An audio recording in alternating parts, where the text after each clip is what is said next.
হাতিয়া মানুষ একটি টাকাও দেয় না, হাতিয়া পাই না। আর ঈদেকে আসার জন্য লাভালাভি ঝামাঝামি করতেছে, এই ঈদেকে আসে কোনো লাভ হবে না ভাই, আগের দিন আর নাই সব অনেকেই তো বলতেছে ইরাকে গেলেই ডলার না ভাই, না ঈদেকে আলি যে ডলার তা না, 14 ঘন্টা ছুটি করার পর 1 মাস যাওয়ার পর 3 দিন করে ডলার। কিন্তু ভাই ডলার কামাই করতে গেলে পায়ের পাতা, পায়ের ঘাম পানি করে নিচে পড়ে যায়, বুঝতে পারছে? আবার ঈদেকে আসাতে লাভালাভি ঝামাঝামি করতেছেন, আসেন না আসেন না। আমরা অনুরোধ করে করি। সালার আছে কত? আমার বর্তমান স্যালারি $400।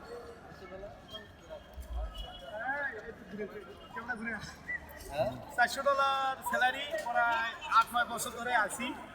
আমরা শুনি যে এটা আসে তার স্যালারি বাড়ে। না আমার এই দেশে পারে না, এই দেশে আরো কমে, কারণ এই দেশে স্যালারি আরো কমে যায়, আমাদের $100 কমছে।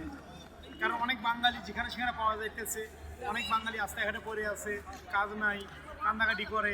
সবার ওই মোদির মতনের কাছে গেলে সবার ওই আরও স্যালারি আমাদের কাছ থেকে কমে দেয়। এই কারণে যারা আসবেন চিন্তা ভাবনা করে ইরেকে আসবেন, ইরেকে এসে কোনো নিরাপত্তা পাবেন না, পুলিশে ঝাই ঝামেলা, যারা আনবে তারাও আপনার খোঁজ খবর নেবে না। এখানে যদি মারা যান, হ্যাঁ, তারপরেও তাদের খোঁজ খবর আমরা নিতে পারি না, কারণ আমাদের তো আকামা নাই, তাদের কাছে কেমন করে পৌঁছবো? কাজ স্বভাব হলো বুঝতে পারছেন? তাই সকল বাংলাদেশ ভাইদেরকে আমি অনুরোধ করে কই, আপনারা ইরাকে আসবেন না, অন্য দেশে যাওয়ার চিন্তা ভাবনা করবেন। আমরা অনেক পরিশ্রম করে কাজ করতেছি, 13-14 ঘন্টা করে ডিউটি করি, আমরা ছুটি পাই না, মাসে 2টা একটা ছুটি পাই।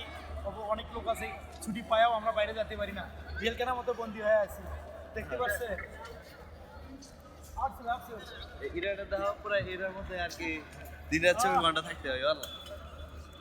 মানে বাইরে যারা পুলিশে ধরলে বাংলাদেশ যে যাইছে তো ওইভাবে বাংলাদেশ চলে যাইতে হইবে। এদিক ধরে, এদিক ধরে, এদিক ধর, এদিক দেখা